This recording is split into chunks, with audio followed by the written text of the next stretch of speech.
Nah, supaya begitu. pasti kita harus juga bicara soal solusinya ya Detikers, karena nggak bisa juga kita cuma bicara soal kejadiannya sendiri tanpa berpikir bagaimana solusi keberlanjutannya. Kita akan ngobrol bareng sama Firdaus Ali, founder dari Indonesia Water Institute. Kita akan bicara soal solusi untuk bencana banjir di Jakarta dan sekitarnya. Selamat sore Pak Firdaus. Selamat sore Edo, selamat sore Eliza, apa kabar? Sehat semua? Sehat Sehat, Pak, Pak, Pak Firdaus Bapak. sehat ya Pak?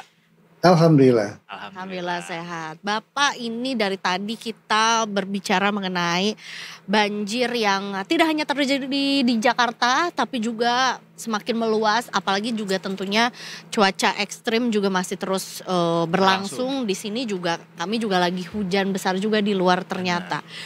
Bagaimana nih Pak, tanggapan Bapak dulu mengenai banjir Jakarta yang katanya tuh langganan gitu, seolah-olah kayaknya banjir tuh ya memang naturally Sebuah happen iya, gitu. normalitas gitu Normalitas jadinya ya. begitu. Kewajaran. Gimana Pak Firdaus? Oke, pertama tentunya ya kita ikut prihatin ketika sebagian besar umat Muslim sedang melaksanakan ibadah puasa di hari kedua, ketiga, dan keempat ini. Dan tentunya kemudian ketika ya lagi memulai ibadah Ramadan, kita datang cobaan, yaitu adalah tadi banjir yang ya kita udah bisa prediksi dia akan datang ya, dan kita juga bisa memperkirakan ya berapa magnitudenya juga kita sudah tahu. Hanya persoalannya sekarang adalah bagaimana kita mengatasinya. Tadi kan Eliza mengatakan bahwa ini sepertinya siklus yang normal gitu ya. Sebetulnya memang karena kita kenal siklus hidrologi ya, lalu kita kenal juga kemudian pattern ya, pola itu memang ada 5 tahunan, 10 tahunan, 15 tahunan, 20 tahunan. Makanya dalam prediksi kalau kita mendesain sistem pengendali banjir, limpasan itu kita juga berpegang pada kala ulang atau periode ulang tadi ya. Oke, hanya persoalannya sekarang adalah kita dari tahun ke tahun dilatih oleh Tuhan untuk menghadapi bencana ini, tapi kok nggak pernah tidak pernah tuntas ya. Pertama curah hujan yang kita hadapi saat ini memang curah hujan di atas normal. Ya, dan itu tidak hanya terjadi di kawasan Jabodetabek, ya, tidak hanya terjadi di Indonesia, terjadi juga globally. Ya, misalkan kejadian beberapa waktu 2 hari yang lalu, kejadian di mana lapangan parkir 6 lantai di Jepang. Karena apa? Karena beban salju yang sangat tebal sekali, yang tidak mampu ditampung oleh struktur tadi ya. Jadi kalau di belahan utara sedang menghadapi namanya musim dingin ya, kita sebut dengan musim winter ya, di mana ciri khasnya tadi curah salju yang sangat tinggi sekali intensitasnya gitu. Hanya di daerah tropikal, di daerah khatulistiwa ini bentuknya bukan salju tapi hujan ya. Jadi kita juga lihat di banyak tempat di Thailand, di Filipina, bahkan di Saudi pun juga mengalami curah hujan yang sangat tinggi sekali. Malahan Danau Toba yang belum pernah dalam catatan itu ya naik muka airnya sampai di atas 2 meter itu juga itu sesuatu yang juga sangat ekstrim sekali gitu ya. Jadi pertama adalah tadi kita sedang menghadapi curah hujan yang sangat tinggi yang turun dalam durasi yang sangat pendek sekali, yang sangat singkat sekali. Ya, oke. Curah hujan dengan durasi yang singkat ini tidak mampu ditampung dan dialirkan oleh badan air yang kita miliki. Badan air itu bisa berupa situ, bisa embung, bisa waduk, ya, bisa badan air berupa sungai, ya, saluran yang lainnya. Kenapa? Karena sebetulnya banjir itu teori antrian. Jadi begitu curah hujan, tetesan hujan turun ke bumi tersebut, pilihannya hanya 2. Dia meresap, yang kita sebut dengan sistem retensi alami, ada pohon, ada macam-macam ya, atau kemudian dia melimpas yang kita sebut dengan runoff. Ketika ruang kita sudah berubah, tata ruang kita sudah berubah, di mana kemudian vegetasinya sudah berkurang, sudah hilang, diganti dengan perkerasan, diganti dengan hutan beton, yang tinggal yang tersisa itu adalah dia melimpas. Ya, kalau dulu yang turun 100, yang menyerap itu ya meresap ke 80 atau ya 90, yang dilimpaskan 10 sampai 20. Sehingga salurannya memang aman, tidak akan luber. Sekarang dibalik, salurannya tidak membesar malah menyempit. Kenapa? Karena ada sampah, ada sedimen, diokupasi oleh bangunan dan sebagainya ya. Sehingga air yang turun tadi 100 yang dilimpaskan 90 tadi itu ya tidak akan pernah mampu ditampung oleh badan air, sehingga dia mencari ruang baru tadi, yaitu ya pemukiman, hunian, perumahan. Itulah yang sedang terjadi saat ini di kawasan Jabodetabek. Ya, jadi ya tadi ruang air itu tidak ada lagi karena tidak sanggup lagi menampung air limpasan tadi. Ya, oke. Ini adalah kemudian yang kita sebut dengan situasi di mana tadi daya tampung, daya dukung lingkungan tidak mampu lagi menampung dan mengalirkan air tadi ke muara. Begitu, Elisa.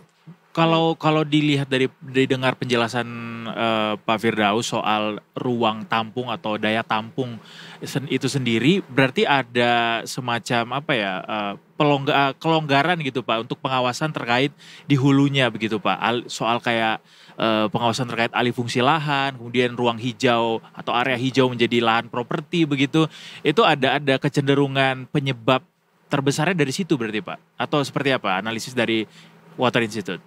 Edo, sudah tidak bisa dibantahkan lagi, dan itu sudah berkali-kali kita katakan. Sering sekali kita bahas di seminar gitu ya. Perubahan tata ruang yang ada di kawasan hulu sampai ke hilir tidak bisa lagi kita tolerir, karena memang itu yang menyebabkan terjadi air limpasan yang tidak lagi bisa ditampung oleh saluran tadi. Dan itu memang sudah clear sekali, sudah obvious sekali, tidak bisa lagi diragukan lagi gitu. Ini terlambat berarti pemerintah melakukan mitigasi itu Pak, karena ternyata cuaca ekstrimnya datang jauh lebih cepat gitu ya dari pergerakan dari otoritas terkait sendiri. Edo, kita jangan bicara cuaca ekstrim dulu. Cuaca normal, yang saya katakan normal itu yang siklus 5 tahunan katakan itu ya. Oke. Sistem kita juga sudah tidak mampu menampung, apalagi dalam kondisi ekstrim. Baik. Ya. Kemudian apakah pemerintah kemudian terlambat? Oh iya terlambat. Ya, harusnya kita sudah membangun bendungan di hulu ya. Jadi bendungan Sukamahi Ciawi itu adalah bendungan untuk pengganti sistem retensi alami. Karena nggak mungkin lagi kita tanam pohon, kan? Sehingga kita harus membangun bendungan. Benar. Dan bendungan tersebut kan nggak cukup 1 atau 2. Kenapa? Karena bayangkan Ciliwung itu dasnya luasnya 387 km. Ya. Luas dasnya setengah lebih dari luas DKI Jakarta, ya, panjangnya 120 km. Di sepanjang 120 km tadi itu adalah udah ada hunian, vegetasinya boleh dikatakan sudah minim sekali. Jadi begitu hujan dia akan berebut masuk ke Ciliwung. Ya, jadi sudah sangat ekstrim sekali kondisi kesehatan das Ciliwung tadi gitu ya. Jadi memang ya kita katakan terlambat, sangat terlambat. Kenapa? Alasannya macam-macam tadi, terutama pembebasan lahan memang tidak mudah, kita akui itu. Membebaskan lahan di negeri ini memang hal yang paling sulit sekali. Beda dengan di Vietnam, beda dengan di Cina, beda dengan di Thailand. Ya, itu bedanya Edo dengan Elza. Baik, berarti apakah dengan membangun bendungan itu menjadi satu-satunya solusi yang bisa dilakukan dengan cepat gitu, atau mungkin sebetulnya masih banyak terobosan baru yang memang harus dilakukan sama Pemprov Jakarta untuk ya menghalau atau tidak agar hal seperti ini tidak terjadi lagi? Ya? Oke, pilihannya 2. Membangun bendungan itu memang sudah keharusan. Kenapa tadi? Kita harus bikin sistem retensi. Jadi retensi itu kita menahan, kita menggantikan vegetasi yang ada. Kalau selama ini kan pohon itu meresapkan, menahan, sehingga dia dilepas lambat-lambat kan, sehingga tidak luber. Ya, saya kasih analogi, Elsa, Eldo gitu kan. Orang masuk ke dalam stadion pertunjukan, masuknya dengan pintu terbatas, ya lalu kemudian duduk dengan enak di sana. Tiba-tiba kemudian ada yang meneriakkan api, ya dalam hitungan detik semua akan melompat. Walaupun semua pintu dibuka, pasti akan terinjak-injak. Banjir juga demikian. Begitu tetesan hujan turun, dia akan berebut mencari titik terendah. Ya. Jadi sekali lagi saya katakan memang teori antrian yang kita tidak pahami selama ini ya. Sehingga tadi harus bikin retensi buatan, yaitu bendungan, embung, kemudian situ, ya, waduk tadi ya. Kedua apa? Kedua, kita harus membangun saluran baru. Ya, itu kalau idealnya bikin sungai baru, bikin kanal baru. Ya, tapi kan tidak mungkin membebaskan lahan. Makanya pilihan yang tersisa itulah tengah, lalu kemudian bikin saluran bawah tanah. Ya, seperti yang dibikin di Tokyo, dibikin di Kuala Lumpur, ya itu diintegrasikan dengan ya multifungsi gitu kan. Kenapa? Karena membebaskan lahan kan nggak mungkin. Jadi kalau kita punya, analoginya gini, kalau kita punya 2 sungai tambahan sebesar Ciliwung, beban itu kan bisa masuk ke sungai baru tadi gitu. Dibagi gitu ya bebannya ya Pak ya. Terus logikanya Mhm. betulnya kita dan Edo. Baik. Pak Firdaus, kita nggak mencoba untuk salah-salahin siapa dengan siapa gitu ya. Tapi sambil cari solusi juga ada baiknya juga kita cari tahu penyebabnya ya. Kenapa ya? Tadi kan kita sempat singgung bahwa pemerintah ada keterlambatan gitu dalam memitigasi bencana yang terjadi saat ini gitu. Kalau bisa ditelisik bottleneck sampai terjadi keterlambatan itu apa Pak Firdaus? Pertama adalah tadi tidak mudah membebaskan lahan. Dan itu bertahun-tahun. Kita bangun bendungan Sukamai Ciawi itu betul-betul perjuangan panjang sejak tahun 2012.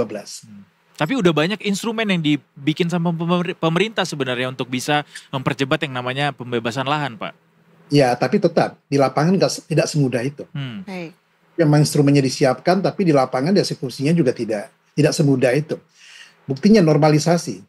Itu kurang apa lagi pemerintah pusat udah menyiapkan anggaran untuk konstruksinya, tapi pembebasan lahan kan nggak bisa. Nggak bisa tadi itu memang tidak dilakukan atau kemudian tidak mau melakukan atau kemudian memang ya dalam tanda lain, dalam tanda kutip yang lain gitu kan. Misalkan ya kenapa normalisasi Ciliwung hanya terhenti di tengah jalan gitu kan? Karena memang tidak dibebaskannya lahan di kiri kanan tadi gitu kan. Baik.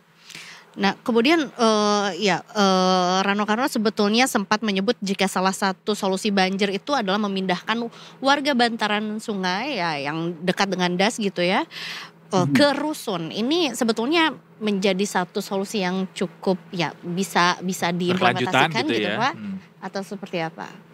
Elsa, jadi ketika kita mengalami bencana banjir, ada 2 hal yang harus kita fokuskan. Pertama menyelamatkan nyawa kan dan harta benda kan. Ya, just fokus ketika bencana itu kita harus fokus ke sana. Kedua tadi itu memastikan bahwa genangan itu tidak menghentikan mengganggu aktivitas sosial ekonomi. Ya kan? Jadi kalau dalam rangka menyelamatkan warga tadi, kita akan pindahkan mereka ke rumah susun. Which is solusi yang paling bagus sekali. Kenapa? Ya, kita punya undang-undang sumber daya air, kita punya kemudian dulu undang-undang sungai, PP sungai, di sana ada aturan. Sempadan sungai itu tidak boleh dihuni. Memang tidak boleh. Tapi memang faktanya memang ya itu udah bertahun-tahun orang tinggal di sana, tidak mudah memindahkan, menggusur mereka gitu kan. Betul. Idealnya seperti di luar negeri memang tidak boleh ada okupasi di sekitar bantaran sungai tadi gitu kan. Nah, sekarang tadi pemerintah DKI Jakarta ya mempunyai opsi memindahkan mereka ke rumah susun, ke tempat hunian yang lebih layak, tapi kan persoalannya tadi ya, masyarakat punya resistensi. Kenapa? Kalau pindah ke tempat lain, bagaimana penghasilan, mata pencarian dan sebagainya. Memang tadi itu jadi kendala. Ya. Kedua adalah tadi ya persoalan mendapatkan tempat yang pas di mana mereka pindah dengan sukarela, lalu kemudian memulai kehidupan sosial ekonomi baru di tempat baru tadi. Itu membutuhkan tadi intervensi macam-macam dan harus diintegrasikan kebijakan yang ada. Kalau cuma sepotong-sepotong, ya rumah susunnya kita bangun, mereka kemudian tidak tinggal di sana, mereka kembali ke tempat tadi gitu. Tapi idealnya tadi adalah memindahkan masyarakat yang tinggal di bantaran sungai itu harus merupakan opsi utama.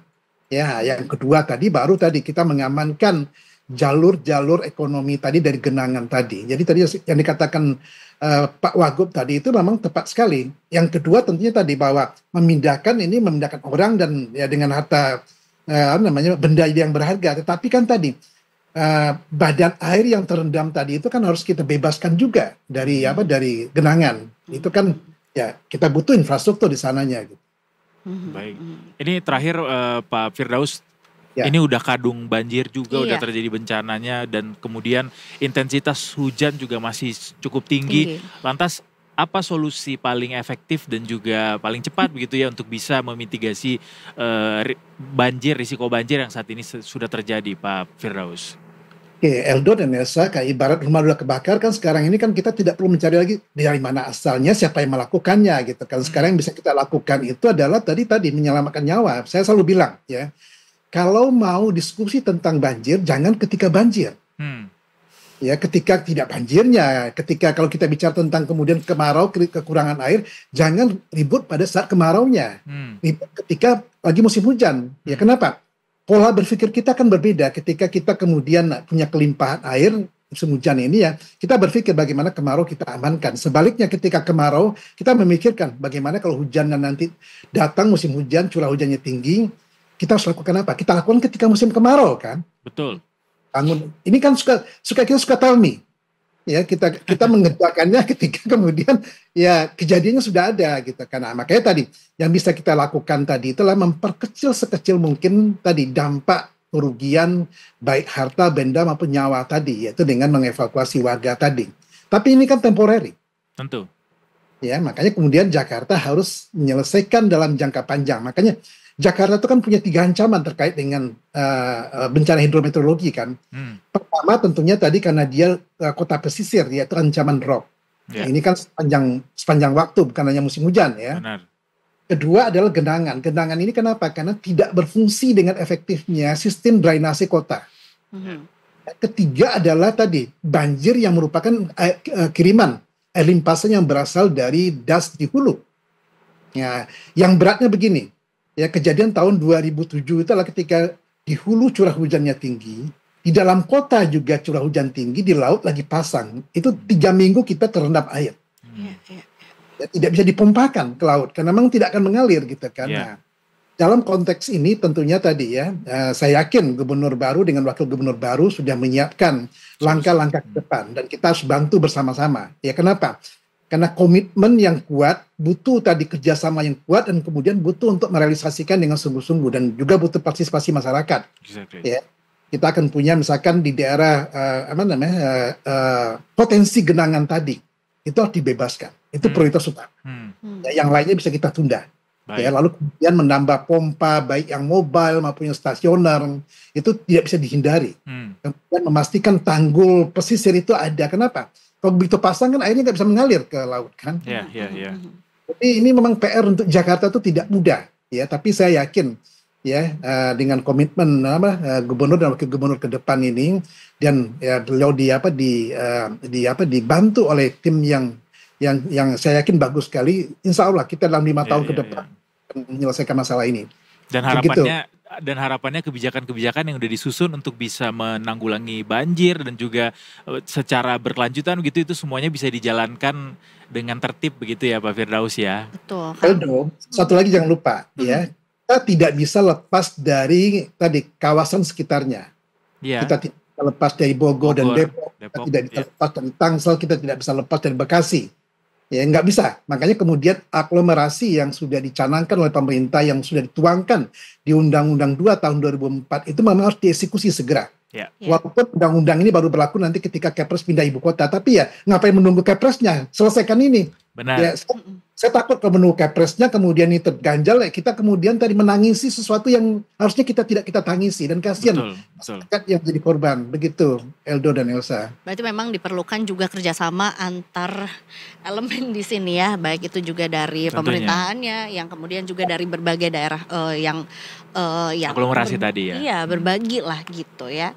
Baik, terima kasih banyak Pak Firdaus. Mudah-mudahan juga ya kita berdoa juga untuk teman-teman yang terkena dampak banjir, semoga segera surut gitu ya, dan tentunya juga harapan-harapan kita bersama mengenai penanggulangan banjir ini bisa segera terlaksana ya Pak ya. Secara berkelanjutan. Terima kasih banyak Pak Firdaus. Eldo, Elsa, selamat sore, selamat bertugas kembali. Selamat sore Pak, sehat selalu. Assalamualaikum warahmatullahi wabarakatuh. Waalaikumsalam warahmatullahi wabarakatuh.